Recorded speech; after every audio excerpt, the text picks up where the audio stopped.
नमस्कार, आप देख रहे हैं जौनपुर टुडे और मैं हूं शुभम अग्रहरि। साथियों, ऐसा आप सभी को पता है कि देश में तमाम ऐसे धार्मिक स्थल हैं जिसको लेकर विवाद है। और विवाद इस बात का है कि हिंदू पक्ष का कहना है कि यह पहले मंदिर हुआ करता था जिसे बाद में अतिक्रमण करके मस्जिद का रूप दे दिया गया। वहीं मुस्लिम पक्ष का कहना है कि यहाँ पर पहले कोई अन्य धर्म का स्ट्रक्चर नहीं था, यह शुरू से ही मस्जिद के रूप में बनाया गया था। इस तरह के तमाम विवाद देश में चल रहे हैं और इसी कड़ी में एक और नाम है हमारे जनपद जौनपुर का ऐतिहासिक स्थल है अटाला मस्जिद। और अटाला मस्जिद को लेकर भी ये दावा है कि यह पहले कभी अटला देवी मंदिर हुआ करता था। इसके बाद में मुगल शासकों द्वारा सरकी शासकों के द्वारा अतिक्रमण करके कब्जा करके मस्जिद का रूप दे दिया गया।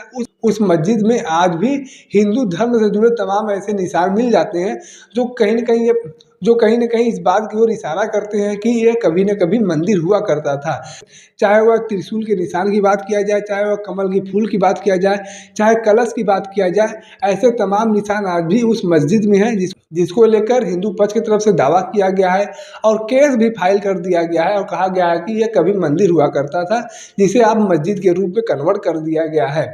और इसी केस के विरोध में कल दीवानी न्यायालय में एक प्रार्थना पत्र दिया गया था अटाला मस्जिद कमेटी की तरफ से, सुन्नी वक्फ बोर्ड की तरफ से। और उस प्रार्थना पत्र में यह मांग किया गया था कि अटाला मस्जिद जो है वह ऐतिहासिक धरोहर है, तो ऐसे में इस केस की सुनवाई जौनपुर के दीवानी न्यायालय में नहीं हो सकती है क्योंकि यह एक मस्जिद है और मस्जिद के साथ साथ एक ऐतिहासिक धरोहर भी है। इसके लिए दीवानी न्यायालय में सुनवाई नहीं हो सकती, लिहाजा इस केस को यहाँ पर खारिज किया जाए।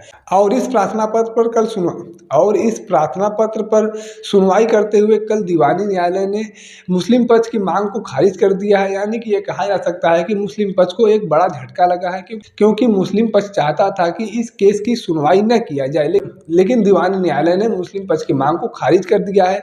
और बताया गया है कि जब 1991 में बाबरी मस्जिद गिराया गया था उस समय भी कोर्ट में मस्जिद कमेटी की तरफ से प्रार्थना पत्र दिया गया था और बताया गया था कि 1991 में जो भी मस्जिद जिस अवस्था में था वह मस्जिद उसी अवस्था में रहेगा, उसमें किसी प्रकार का बदलाव नहीं किया जाएगा। तो उस समय भी कोर्ट ने मुस्लिम पक्ष की इस मांग को खारिज कर दिया था और कोर्ट के द्वारा साफ तौर पर कहा गया था कि जब से हिंदू धर्म के लोगों को इस मंदिर से बेदखल किया गया है, सनातन धर्म में विश्वास करने वाले लोगों को इस मंदिर से बेदखल किया गया है, तब से वह लोग जौनपुर के घर घर में लोग अटला देवी का पूजा करते हैं।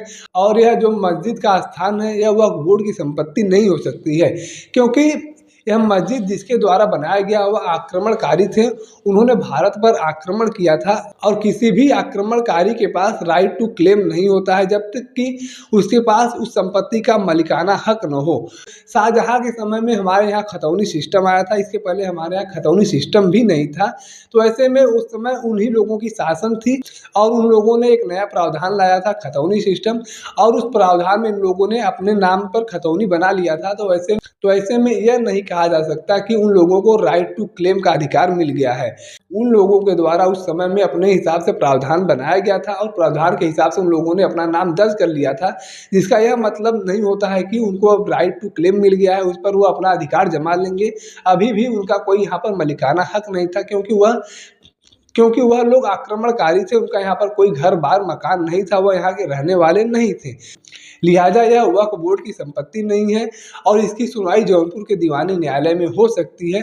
तो ऐसे में कहीं न कहीं मुस्लिम पक्ष को बहुत बड़ा झटका लगा है, तो ही हिंदू समाज को एक बड़ा राहत मिला है।